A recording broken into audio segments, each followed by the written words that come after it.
Hello and नमस्कार। मैं doctor कंचन Singh Bharat homeopathy में आप सभी का स्वागत करती हूँ और आशा करती हूँ कि आप सभी अच्छे और स्वस्थ होंगे। तो चलिए आज की वीडियो में मैं आप सभी से बात करने वाली हूँ कि एक लिवर सिरोसिस का पेशेंट अपने खाने में किन किन चीज़ों को वो अपना सकता है और किन किन चीज़ों को उसको छोड़ना बहुत ज़रूरी होता है। क्योंकि कहा जाता है, हमारे जो बूढ़े बुजुर्ग थे वो कहते थे कि अगर आप अच्छा खाना खाएंगे तो आपका शरीर भी अच्छा होगा और आप बीमारियों से बचेंगे। अगर आप गलत खान पान अपनाएंगे तो ये आपका शरीर भी बिगड़ेगा और आप बहुत सारे बीमारियों के साथ सफर भी करेंगे। लेकिन आजकल की जो लाइफस्टाइल है वो बहुत ज्यादा चेंज हो चुकी है। खान पान भी बेहतर ना होने की वजह से पेशेंट को लिवर सिरोसिस तक की समस्या भी फेस करना पड़ रहा है। तो आइए चलिए समझते हैं कि आखिर लिवर सिरोसिस क्या होता है, कैसे होता है। अगर किसी भी पेशेंट को लिवर सिरोसिस है तो अपने खान पान में क्या बदलाव करें जिससे वो लंबे समय तक पेशेंट सरवाइव भी कर सके और लिवर की फंक्शनिंग भी इम्प्रूव हो सके। तो चलिए आइए सबसे पहले समझ लेते हैं कि आखिर लिवर सिरोसिस क्या है।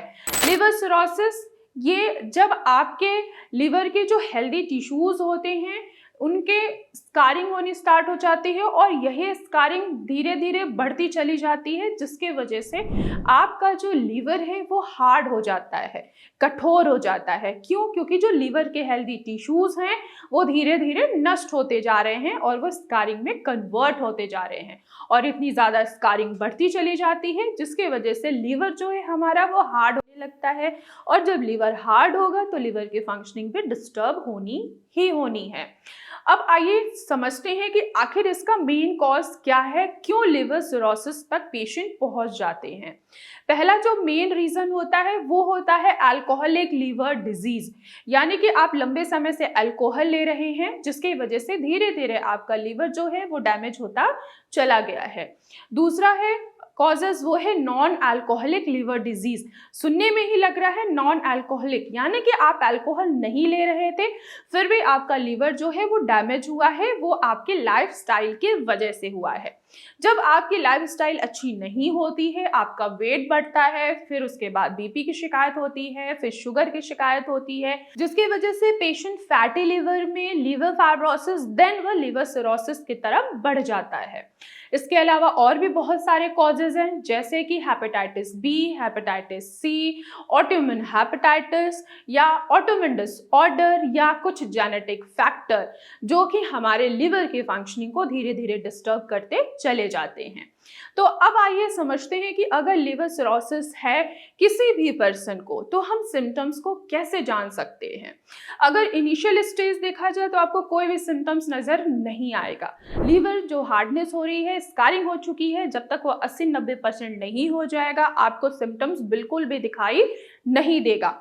अब सिम्टम्स जो दिखाई देते हैं पेशेंट में वो दिखाई देता है कि आपको जॉन्डिस यानी कि आप पीलिया से सफर कर रहे हैं, आपका जो स्किन का कलर है वो भी चेंज हो गया है यानी कि येलोइश हो गई है, पेशाब जो है वो भी येलो कलर का आ रहा है, वेट जो है वो आपका कम होता जा रहा है, साथ ही साथ बहुत ज़्यादा वीक होते जा रहे हैं, भूख बिल्कुल नहीं लग रही है, नोजिया हो रहा है, वॉमिटिंग हो रहा है, यहाँ तक कि वॉमिट में ब्लड भी आ सकता है और स्टूल में भी ब्लड आ सकता है।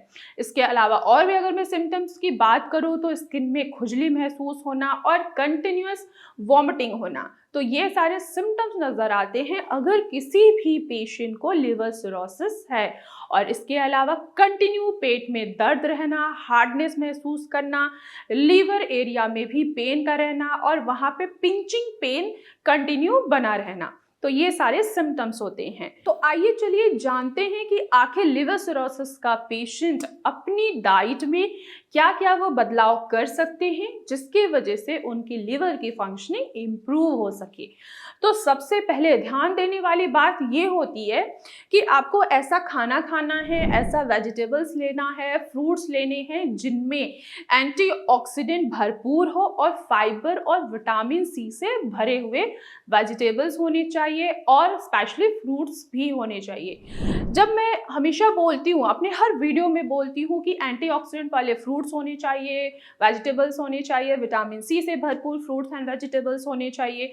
इसका मेरा यही मकसद होता है कि जब आप एंटीऑक्सीडेंट से भरपूर आप कोई भी डाइट अपनाते हैं तो जो भी ऑक्सीडेटिव स्ट्रेस आया हुआ है आपके ऑर्गन्स पे, वो ऑक्सीडेटिव स्ट्रेस क्या होता है, धीरे धीरे कम होता है।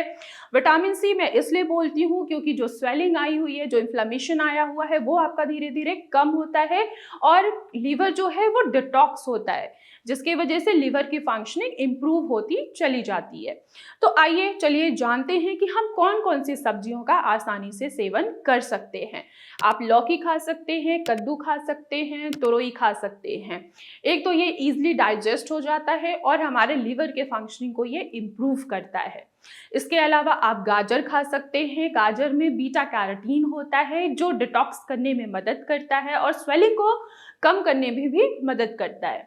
साथ ही साथ आप पालक खा सकते हैं। पालक में आयरन होता है और फोलेट होता है जो खून बनने में आपको आसानी करता है और साथ ही साथ आपके लीवर में आए हुए इन्फ्लेमेशन को भी ये कम करता है।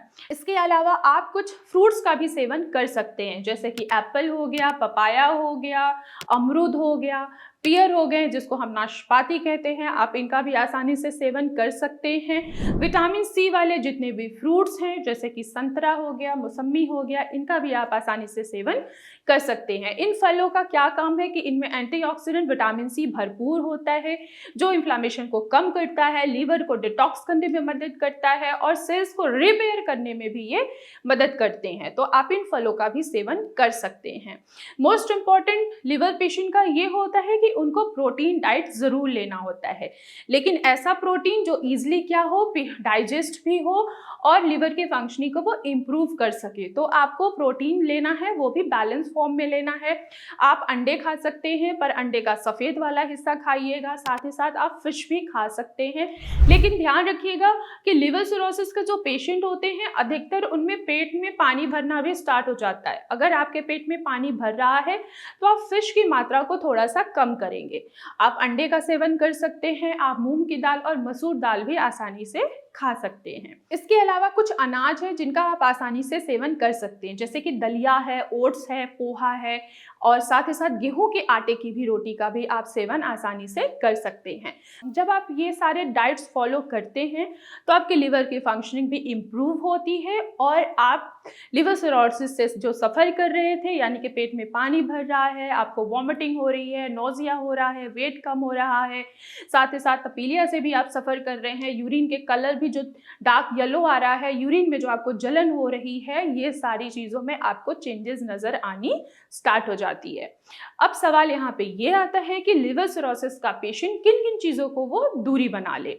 तो फर्स्ट ऑफ ऑल आप अल्कोहल से दूरी बना लीजिए, स्मोकिंग करना छोड़ दीजिए। अगर अभी भी आप स्मोकिंग करते हैं तो आपको ज़्यादा मीठे चीज़ों का सेवन नहीं करना है। जो पैकेट वाले ड्रिंक्स आते हैं, पैकेट वाले जो स्वीट्स आते हैं, पेस्ट्रीज हो गया या कोल्ड ड्रिंक्स हो गया, इनका सेवन नहीं करना चाहिए।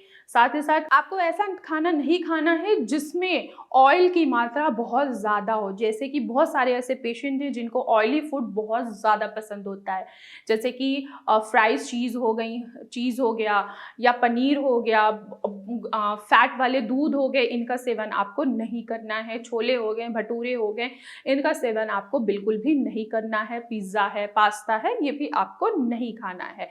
इसके लिए मैंने बहुत सारे ऑप्शंस दे रखे हैं इनके जगह, जो आप उनका सेवन करके आसानी से आप अपने लिवर सिरोसिस के सिम्टम्स को रिवर्स कर सकते हैं और लिवर की फंक्शनिंग को इम्प्रूव कर सकते हैं।